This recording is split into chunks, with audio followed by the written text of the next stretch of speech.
So, guys, a once famous quote from football great, arguably the greatest Pele. He said that in the next 100 years, an African team will win the World Cup, and that was I can't remember what year that was said. It was a long time ago, but Sometime in the 70s, right? Early yeah, yeah, 70s. yeah. Unfortunately, since that quote, an Yeah, African we're team, halfway there. It's not looking good. an African team has still failed to win a World Cup, which is it's sad. Teams have come close, but no African team has been able to make past the semi-finals yet. But we are now leading up to Qatar 2022, and there's five teams in the building to win the World Cup. Now the question is, can they? And we're just gonna have a run through and see, is there an African team capable of winning the World Cup? It's a tough ask, and I think that if, let's say, remarkably one of them was able to do it, what a moment that would have been. That would be for the continent of Africa, and especially just from any single one of them teams there. I'll definitely be cheering a lot of them teams on. I Oh, don't James, know. I think realistically, if it's not your team or your country, so like for the people at home, I'm half English, I'm half American. I was born and raised in England, so I'm going to be supporting England. If England get knocked out and America somehow still in it, I'll be supporting America. But if either of those teams are not involved at all, I'm rooting for stories. Right, so I'd be rooting for like an African team or some underdog team that that's people love those kinds of stories. But and James, what I will say too, just to touch on maybe some of the reasons why. I think we know the reasons. We know the reasons why largely. It's infrastructure, it's opportunity to be able to develop and play your game at a top level. The quality of domestic leagues, again, infrastructure. We know about some of the disruption across some of the leagues there in terms of racketeering and business malpractices and all that kind of stuff. When hopefully, supposedly a European Super League's actually been announced. I say European Super League, African Super League has actually just been announced in Africa. Hopefully something like that will garner some interest, will create some money inflow, and then before you know it, there'll be some infrastructure, and hopefully we'll see the development of African football Oh, definitely. as we know it. Because James, at the moment, unfortunately, it's the exceptions to the rule that we're seeing break through. But, The but Jack, Didier Drogba's, the SENs, etc. Jack, you mentioned like the infrastructure, but it's also like the willing to want to play for your actual nation. You see a lot Right. of, for instance, you look at the French team who last won the World Cup, Jack.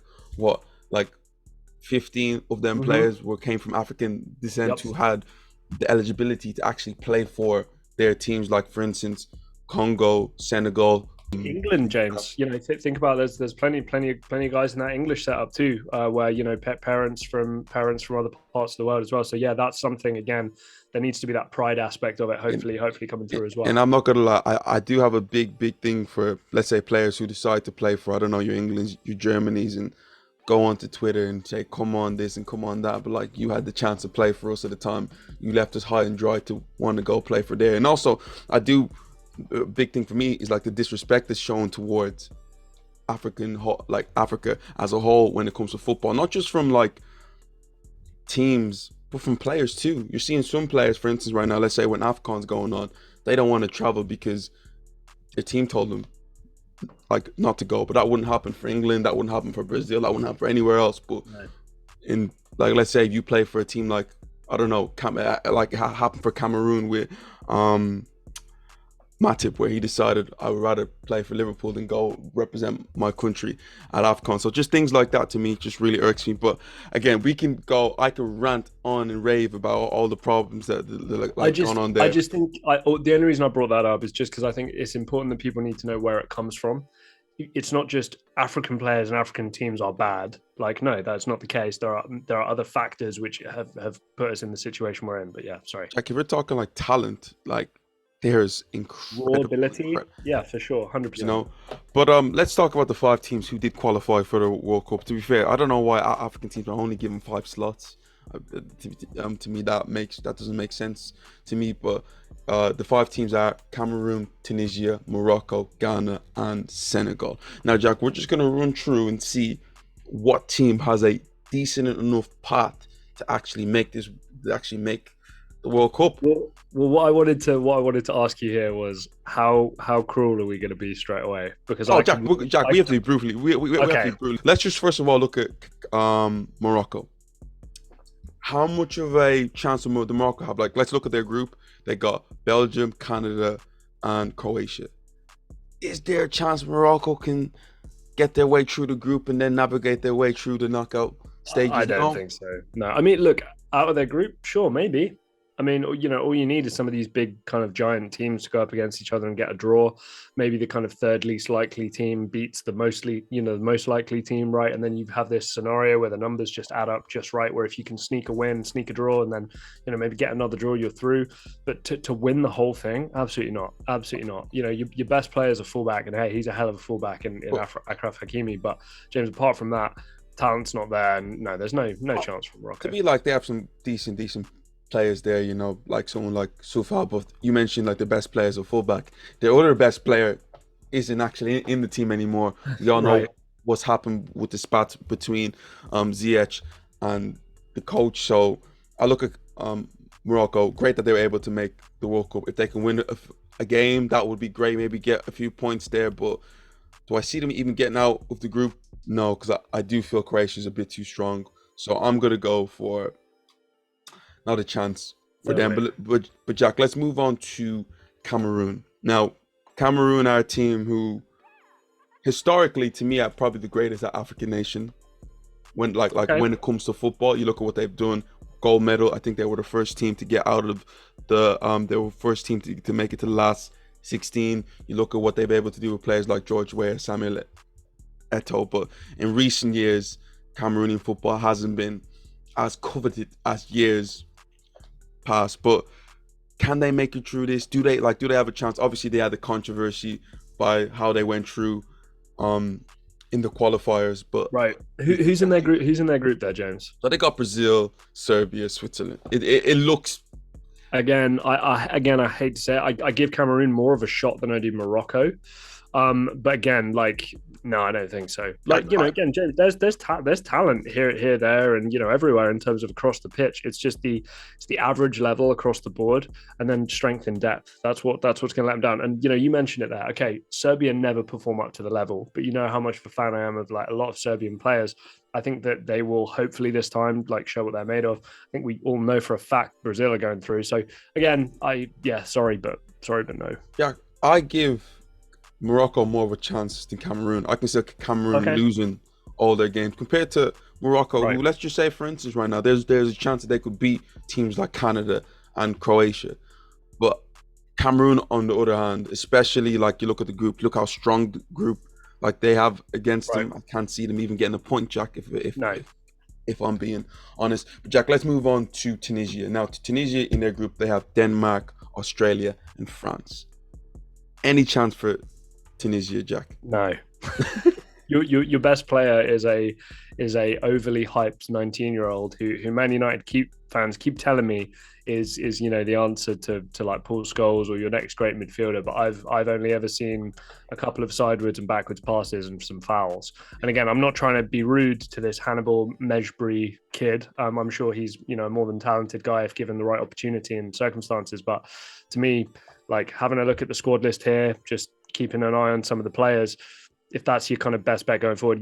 James, for me, out of the 5 teams that are in this, Tunisia are the worst team. You could put them in any group, and I don't think they're going through. Interesting. I probably don't disagree with you there. I probably don't disagree with And you there. again, But I feel bad saying these things, but I'm trying to keep it as real as I possibly can here. I'm not going to try and like baby people into being like, oh, maybe if the if the coin flips your way or the dice rolls your way. It's like no, like football, especially tournament football, from the beginning of the group stages to winning a final, you deserve to be there and win it at the end. now, Jack, let's move on to Group H now with Ghana. Now, Ghana in recent years have been probably the biggest shining light for for an African team. We all remember 2010 and how emotional that was, that roller coaster ride. And Yeah. obviously in the in 2014, their last World Cup, they ended up getting a point against eventual champions Germany, where a game that they probably should have won, Jack. Taking a 2-1 lead, like 10 minutes to go, they had a chance to qualify for the next round there. This isn't the same Ghana team. A lot of the greats, Michael Essien, Asamoah, Jean, kind of gone now. Yep. And then on to a new crop. Now, you look at Ghana, for instance, the thing that's interesting to me is like the amount of new players that they have coming through, players who, let's say, represented England, like Tyreek Lamptey, Eddie Nketiah, um, uh, Callum Hudson-Odoi. So they got a few like new players coming through, and like also having the technical advisor being Chris Hughton. So I'm guessing that's why you see all these English players, Eng- English players, but the guys who usually like if I know what you mean. England Yeah. are now playing for Ghana. It's they have a good fall coming in, and are they ready for this World Cup? I don't think so, because Neither you're do I. bringing in all these new faces who haven't been a part of the team before to be in this World Cup. I don't think that they can gel already with the limited time spent together to, No. let's say, be competitive But in the World Cup. But saying that there are, I think there are enough senior players who've been there and done that long enough that I think you can just sprinkle in a Callum Hudson-Odoi or somebody else here and maybe still make it work. I obviously want to give a shout out to Felix Afena-Jan from Roma, who had a little bit of a breakout year last year under Mourinho. There's a talented kid. Should he be kind of starting and being like a main role for this national football team? Probably not. But again, a bright spark for the future, maybe. And, he's 19 years old. But yeah, James, again, historically great. But again, we can look back historically and we can name several better teams, I think, over the past however long. Like say, the Ayew brothers are still there.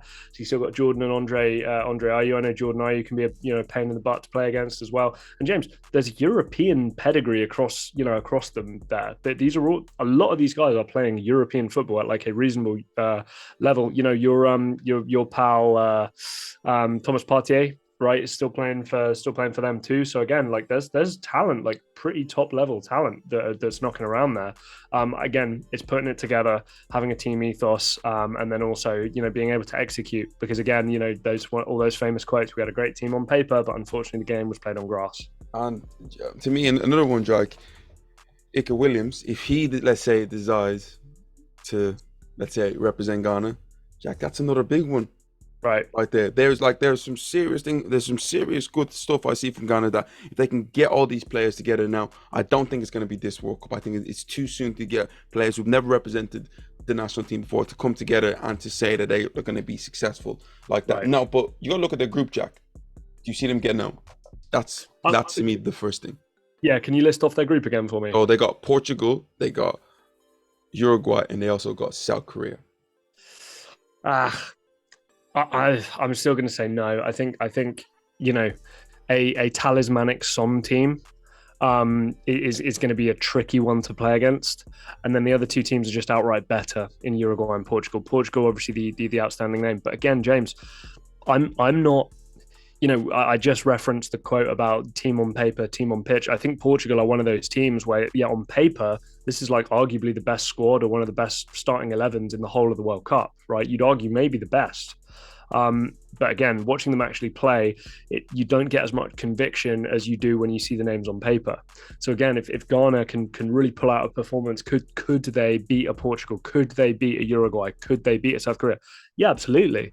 But again, if the whole premise of this video is it getting out of the group or is it winning the World Cup? Because again, win the World Cup, no sir. Getting out of the group, yeah, maybe. But I wouldn't bet on it. But I'm sure your odds would be pretty good, so maybe that would tempt some people out there. Now, let's move on to also, this should be Nigeria. We should be talking about not Ghana. And Nigeria let me down, so goodness gracious me.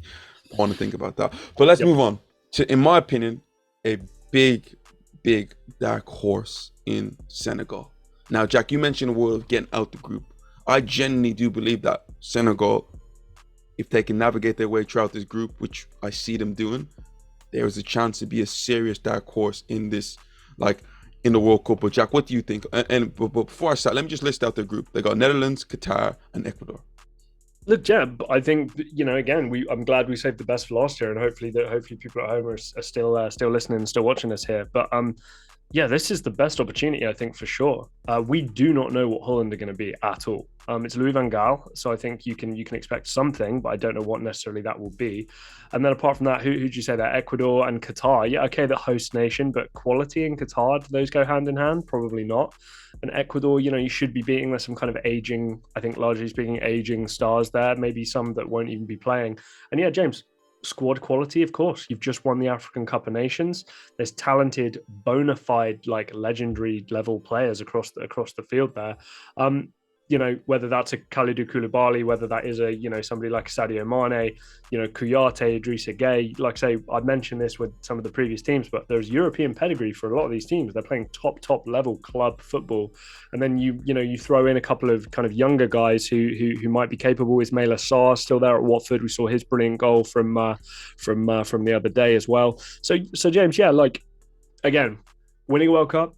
No, I don't think so. I think that even if they made it to the final, you'll be playing an Argentina, you'll be playing a Brazil, you'll be playing one of these teams, and again, I think you're just going to get outclassed. But out of the group, sure, why not? I mean, honestly, why not? You could definitely make a compelling argument as to why a team like Senegal should do it. And James, like I said, African Cup of Nations that's not like an easy competition to win. Lots of wild cards. It's kind of a difficult competition, largely to prepare for as well. So to win it, any team to win it is a serious achievement. To me, a lot of the time when in recent years, the team who usually wins AFCON to me isn't the best team in Africa. You're just able to have, to me, a magical run, and fair play to you. But this is, to me, genuinely the best team in Africa at this moment of time in Senegal. Jack, you mentioned the talent there. Kalidou Koulibaly, Sadio Mane. Listen, the talent is. Well, James, as well, I've obviously mentioned those two names. The one I forgot to mention, I'm really sorry for forgetting this, Edouard Mendy is still there. Edouard Mendy can make a case for being the best goalkeeper in the world right now. I don't know how many people would jump on that bandwagon, but I'm saying the fact that even a case can be made for that shows serious talent. And what do we know about these World Cups and goalkeepers? Your goalkeeper has to have a good tournament, or else you don't win. You don't make it out of groups if your goalkeeper doesn't play well. But I said in the previous video, us just giving our predictions for the World Cup group stages. I have Senegal finishing top of the group, and yes, I see them finishing top of the group. Now I look at the rest of the teams and like teams that they could come against. Let's just say if they do go against an England, Jack, do I see them beating England in a one-off game? Yes, I do. Absolutely. Why not? Yeah. Argentina, like there's no team there in my opinion that of course England are better, of course France are better, but in a one-off game, like Senegal have the ability to beat these teams over a 90-minute spell, and to me, they are the biggest hope to go far in it. And win it would be a monumental feat, James but to me, they have the best chance. Confidence breeds confidence. You win the African Cup of Nations, right? You make it top of your group in a group where there are some contenders in there, right? You'll be playing Cristiano Ronaldo. You'll be playing Uruguay, right? It was Portugal and Uruguay. No. It was Netherlands, Ecuador, and like Qatar, Netherlands, Ecuador. So yeah, you'll be playing Frankie De Jong, right? You'll be playing, but seriously, you'll be playing some like bona fide like stars in those teams. You beat them. There's a little bit of kind of across the whole squad. You kind of go, yeah, we're the best team in Africa. We're beating some of the best teams in Europe. And yeah, like you said, James, in a one-off game, anything can happen. This is why I always get a little sick of the argument about, a team being better or who's the best team in the world. Like, again, just because you don't win every single game, it's more of the average of if you were to play all the time, who would win, and yeah, can Senegal beat some of these teams? But James, you mentioned that against England. Can I see headlines where Sadio Mane scores a brace against England and it's like 2-0? Absolutely. I can see something like that happening.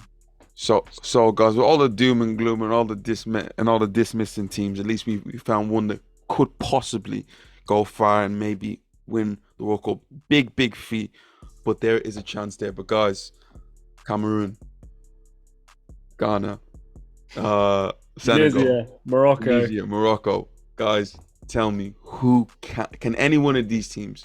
Can any one of these teams able to get into the semi-finals? I think, to me, that's a big thing to see an African team in the semi-finals for the first time ever would be huge. Is that possible? And could they possibly win it? Comment down below, guys. Please hit that like, share, and subscribe button. This is Jack and James. This is Box to Box Football, guys. And we will see you next time.